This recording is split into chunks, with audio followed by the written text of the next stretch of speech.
I've always been interested in the daily lives of influential people. And I know that many share this interest. If you go to any self-help aisle or business blog, you'll see many asking the question, how did successful people become successful? One way we try to figure out how to become successful like the people that we idolize is by reading their journals, their diaries. For example, the Diary of Benjamin Franklin. He clearly writes out a very regimented day that I would love to read to you. In this small excerpt, he says, 5 a.m. is wake up time and bathe. 8 a.m. to 12 p.m. work. 12 p.m. to 2 p.m. read, overlook my accounts, and dine. 2 p.m. to 6 p.m. work again. 6 p.m. to 10 p.m. put things away, supper, music or diversion or conversation, and examine my day. 10 p.m. to 5 a.m., sleep. The ancient rabbis were also interested in the daily routines of their influential and wise teachers. Pirkei Avot, the ethics of our fathers, contains instructions on how different rabbis thought one should schedule their day, including what one should eat, how much one should sleep, with whom one should spend time talking to, and other things. Even the great rabbis of the Talmud wanted to know how to model their day after the habits of other influential and wise people. And who better to model your day after than the ultimate rabbi, the ultimately influential and wise rabbi of the rabbis' lives, God. To frame this within a civilizational context, the rabbis were writing after the destruction of the temple in Jerusalem. Previous to the temple's destruction, God was understood to be busy with sacrifices. But after the destruction of the temple, God was no longer receiving daily sacrifices, which frankly left a huge gaping hole in God's daily planner.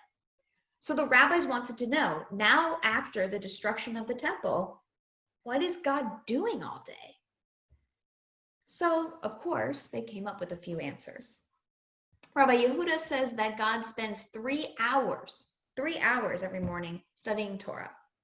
And then for another 3 hours, God sits in the seat of judgment, a literal seat, and judges the world.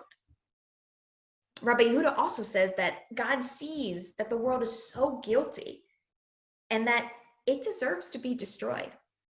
And because of that, God then has to move out of this literal seat of judgment into a different seat, a seat of justice and mercy, to then look over the world with mercy, preventing another destruction.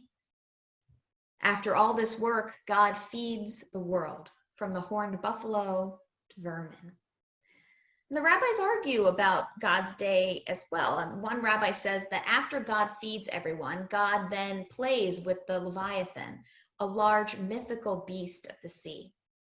Another rabbi chimes in and argues, no, God doesn't play with Leviathan. God plays with us. Another rabbi comes in and says, no, God sits down and instructs school children. At night, what does God do? One rabbi says that God floats with an angel in 18,000 worlds. Another says that at night, God listens to music. So this is God's schedule, if God had a diary, according to the ancient rabbis. God begins the day with study, acts as judge of the world, feeds everyone, plays or listens to music, and relaxes at night. I learned this text from my teacher, Rabbi Ofek Meir, the director of the Israel Rabbinic Program at the Hebrew Union College in Jerusalem. He taught that when the rabbis speculate about God, they're really talking about themselves. One way to understand this text is to imagine that the rabbis are teaching us more about themselves than what they really think God might do hour after hour. The ancient rabbis had a specific kind of life, one that is different in many ways than that of the modern person. These rabbis filled their day with the study of Torah and Jewish law in order to gain knowledge of how to lead an ethical Jewish life and how to judge in legal disputes. This is why parts of God's journal look awfully familiar to a day in the life of a 16th century or 6th century rabbi, except for the part about the Leviathan. The rabbis are fashioning a God who, in many ways, is the rabbi that they aspire to be. A God who embodies the same values and ethics that the rabbis hold sacred.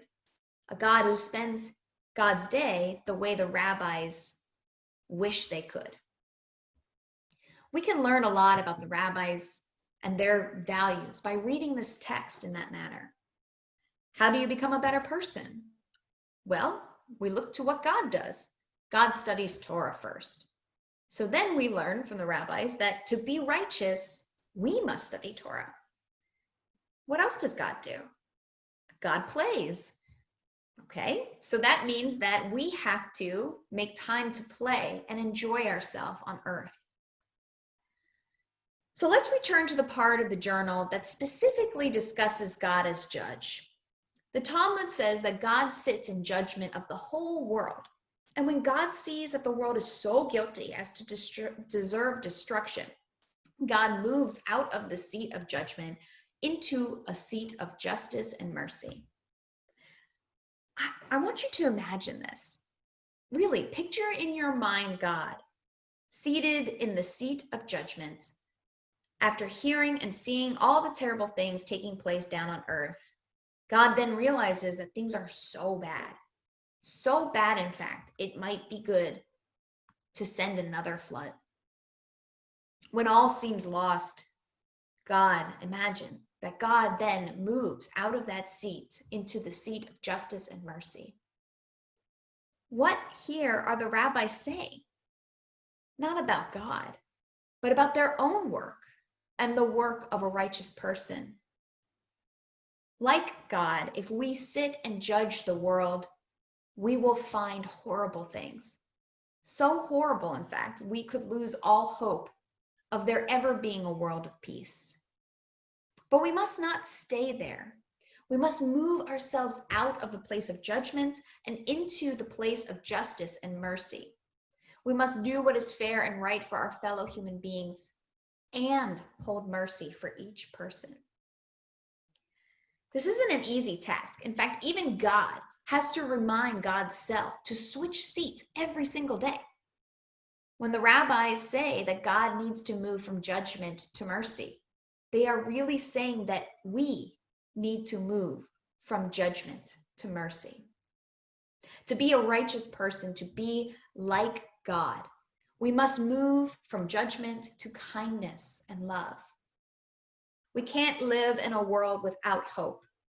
We can't have hope when we only view the world from the seat of judgment. We need understanding, kindness, and forgiveness to thrive. If our ultimate goal is to be better, there are many people and many journals we could turn to for advice. If we want to learn how to become more fit, we could turn to athletes to see what they do every day to stay in shape. If we want to become more creative, we turn to writers and artists and learn about how they motivate themselves to be productive and to be creative.